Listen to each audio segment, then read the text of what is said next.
خواتین و حضرات، اب سے کچھ ہی دیر بعد وزیر اعظم پاکستان جناب عمران خان قوم سے خطاب فرمائیں گے۔ وزیر اعظم کے خطاب سے پہلے تلاوت کلام پاک اور ترجمہ۔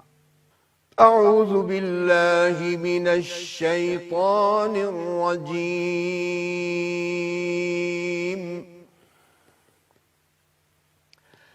بسم اللہ الرحمن الرحیم۔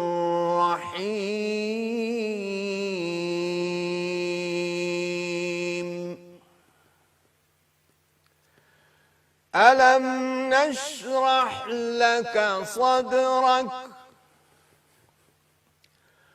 ووضعنا عنك وزرك الذي أنقض ظهرك ورفعنا لك ذكرك فإن مع العسر يسرا إن مع العسر يسرا فإذا فرغت فانصب وإلى ربك فارغب صدق الله العظيم۔ اللہ جل مجدہ کا ارشاد گرامی ہے، اللہ کا نام لے کر شروع جو بڑا مہربان نہایت رحم والا ہے۔ اے محمد صلی اللہ علیہ وسلم، کیا ہم نے تمہارا سینہ کھول نہیں دیا؟ بے شک کھول دیا، اور تم پر سے بوجھ بھی اتار دیا جس نے تمہاری پیٹھ توڑ رکھی تھی، اور تمہارا ذکر بلند کیا۔ ہاں مشکل کے ساتھ آسانی بھی ہے، اور بے شک مشکل کے ساتھ آسانی بھی ہے۔ تو جب فارغ ہوا کرو تو عبادت میں محنت کیا کرو، اور اپنے پروردگار کی طرف متوجہ ہو جایا کرو۔ وما علی الا البلاغ المبین۔ خواتین و حضرات، وزیر اعظم اسلامی جمہوریہ پاکستان۔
بسم اللہ الرحمن الرحیم۔ میرے پاکستانیوں، آپ کو خوشخبری سناتا ہوں۔ کوشش کر رہے تھے کافی دنوں کی کہ جو ہمیں آتے ساتھ ہی بوجھ پڑ گیا ہمارے پہ کہ ہم نے قرضوں کی قسطیں واپس کرنی تھی۔ قرضے جو ہماری پہلے حکومتوں نے لیے ہوئے تھے، آتے ساتھ ہی ہمارے اوپر بوجھ پڑ گیا۔ قرضوں کی قسطیں واپس کرنی تھی، اگر وہ نہ کرتے تو ڈیفالٹ میں چلا جانا تھا۔ ہمارے پاس فورن ایکسچینج تھا نہیں، اور ہمیں مشکل یہ تھی کہ اگر ہم یہ جلدی قرضے نہیں لیتے تو آگے اگر ڈیفالٹ ہوتا تو آگے ملک کو نقصان پہنچنا تھا۔ تو پریشر تھا۔ اللہ کا شکر ادا یہ کرتا ہوں کہ ہم جو کوشش کر رہے تھے، ہمیں ایک زبردست پیکج مل گیا سعودی عربیہ سے، ان کا شکریہ ادا کرتے ہیں، اور اس پیکج کی وجہ سے ہمارے اوپر بوجھ اتر گیا۔ پریشر کیا تھا کہ یا ہم سیدھا آئی ایم ایف کے پاس چلے جاتے، اگر ہم آئی ایم ایف سے زیادہ قرضہ لیتے اس کا نقصان ہماری پبلک کو ہونا تھا، کیونکہ پھر آئی ایم ایف جب زیادہ پیسے آپ کو قرضہ دیتے ہیں تو وہ شرائط ایسے لگا دیتی ہیں جس سے عوام کو تکلیف پہنچتی ہے، مہنگائی ہو جاتی ہے، آگے مہنگائی ہے، جو پرانے قرضے لیے ہوئے ہیں اتنی دیر کے، اس کا ہی پریشر ہے عوام کے اوپر، اور مجھے پورا احساس ہے کہ آج عوام کے اوپر کیا گزر رہی ہے۔ تو اگر ہم سیدھا ہی IMF کے اوپر چلے جاتے ان کی قرضوں کی قسطیں ادا کرنے کی جو یہ پچھلی حکومتوں نے لیے ہوئے ہیں، تو اور مزید عوام پہ بوجھ پڑ جانا تھا۔ اس لیے کوشش کر رہے تھے کہ جو ہمارے دوست ممالک ہیں ان سے قرضے لیں اور کم سے کم ہم IMF سے قرضہ لیں۔ اللہ کا شکر ہے اس میں ہم کامیاب ہوئے۔ سعودی عربیہ سے ایک زبردست پیکج مل گیا ہمیں، اور اس کی وجہ سے انشاءاللہ اب ہمیں امید یہ ہے کہ IMF سے ہم جب قرضہ لیں گے بھی تو وہ ہمیں اتنا زیادہ ہمارے پر بوجھ نہیں پڑے گا۔ میں انشاءاللہ آنے والے دنوں میں آپ کو اور بھی خوشخبری سناؤں گا۔ ہماری اور بھی 2 ممالک سے بات ہو رہی ہے، اور انشاءاللہ ان سے ہمیں اسی طرح کا پیکج ہم ایکسپیکٹ کر رہے ہیں، اور وہ اگر ملتا ہے تو ہمارے اوپر ایسا بوجھ ہوگا کہ انشاءاللہ ہم اپنی عوام کے اوپر، اور مجھے صرف فکر ہی ہے جو ہمارا تنخواہ دار طبقہ ہے جو آگے ہی مہنگائی میں پسا ہوا ہے، مجھے امید ہے کہ ان کے اوپر ہم بوجھ زیادہ نہیں ڈالیں گے۔ اور اس کے اوپر میں بعد میں آتا ہوں کہ ہم کیا حکمت عملی اختیار کر رہے ہیں کہ ہم کم سے کم اس اپنے بوجھ ڈالیں اپنی عوام کے اوپر، وہ میں آپ کے اوپر بعد میں آتا ہوں۔ میں ایک اور آپ سے آج خاص بات کرنا چاہتا تھا کہ مجھے بڑی خوشی ہوئی کہ ہم کوشش کر رہے تھے کہ ہم کسی طرح ثالث کردار ادا کریں۔ یہ جو یمن میں لڑائی ہو رہی ہے جس سے ساری مسلمان دنیا کو تکلیف ہے، تو ہم اب پوری کوشش کر رہے ہیں کہ ہم اب سے ثالث کا کردار ادا کر رہے ہیں ان 2 ملکوں میں یہ لڑائی ختم کرنے کے لیے۔ اور انشاءاللہ میں آپ کو یہ یقین دلاتا ہوں کہ میری پوری کوشش ہوگی کہ پاکستان ایک ایسا ملک ہے جو یہ سارے علاقوں کے اندر جو یہ جھڑپیں ہو رہی ہیں آپس میں، ہم انشاءاللہ کوشش کریں گے کہ ہم مسلمان ملکوں کو اکٹھا کریں۔ یہ آگے انشاءاللہ جیسے جیسے ہم پروسیڈ کریں گے اس چیز کے اوپر تو میں آپ کو اس کے اوپر بھی انشاءاللہ خوشخبری دوں گا۔ اب جو مجھے تھوڑی سی تکلیف ہے وہ یہ کہ جو 2 جماعتوں نے پچھلے 10 سال میں اس ملک پہ حکومت کی، اور جو وہ قرضہ لے کے گئے، یہ میرے سامنے ہے قرضے کا گراف، 30 ارب 1971 میں پاکستان کا قرضہ تھا۔ 1971 میں ٹوٹل قرضہ پاکستان کا 30 ارب تھا۔ منگلا ڈیم بنی، تربیلا ڈیم بنی، کیا کیا انفراسٹرکچر بنے۔ 60 کی دہائی میں پاکستان سب سے تیزی سے اوپر گیا، تو ٹوٹل قرضہ تھا 30 ارب روپیہ۔ 2008 میں قرضہ گیا 30 ارب سے 1970 کی 30 سالوں میں 40 سالوں میں 2008 میں قرضہ گیا 6000 ارب، 30 ارب سے 6000 ارب، اور پچھلے 10 سالوں میں 6000 ارب سے 30,000 ارب پہ پاکستان کا قرضہ گیا۔ اب یہ جو جماعتیں بار بار کہہ رہی ہیں کہ جی حکومت فیل ہو گئی، یہ سب اکٹھی ہو رہی ہیں، حکومت ملک میں پتہ نہیں کیا نقصان کر دیا انہوں نے دو مہینے کے اندر۔ 10 سالوں میں جنہوں نے اس ملک کے اوپر 6000 ارب سے 30,000 ارب پہ قرضہ چڑھایا ہے، ان کو شرم نہیں آ رہی یہ باتیں کرتے ہوئے؟ یہ اس دور میں، یہ ذرا دوسری چیز دیکھیں، یہ سرکولر ڈیٹ، گردشی قرضے بجلی کے۔ اب یہ سوچیں کہ 2013 میں 480 ارب روپیہ پاکستان کا گردشی قرضہ سرکولر ڈیٹ تھی بجلی کی۔ 2009 میں 230 ارب، 2009 میں 230 ارب سے گئی 480 ارب 2013 میں، اور 2013 میں حکومت نے 480 ارب کا قرضہ دیا، اور آج قرضہ ہے 1200 ارب۔ 1200 ارب روپے کا آج ہمارے اوپر قرضہ چھوڑ کے گئے۔ 30,000 ارب وہ، 1200 ارب یہ۔ اس کے اندر یہ حکومت ورکرز کا ویلفیئر فنڈ بھی کھا گئی، 40 ارب روپیہ وہ بھی بیچ میں کھا گئی۔ اس کے علاوہ پنجاب گورنمنٹ نے 1200 ارب روپے کا قرضہ چھوڑ کے گئی ہے پنجاب گورنمنٹ۔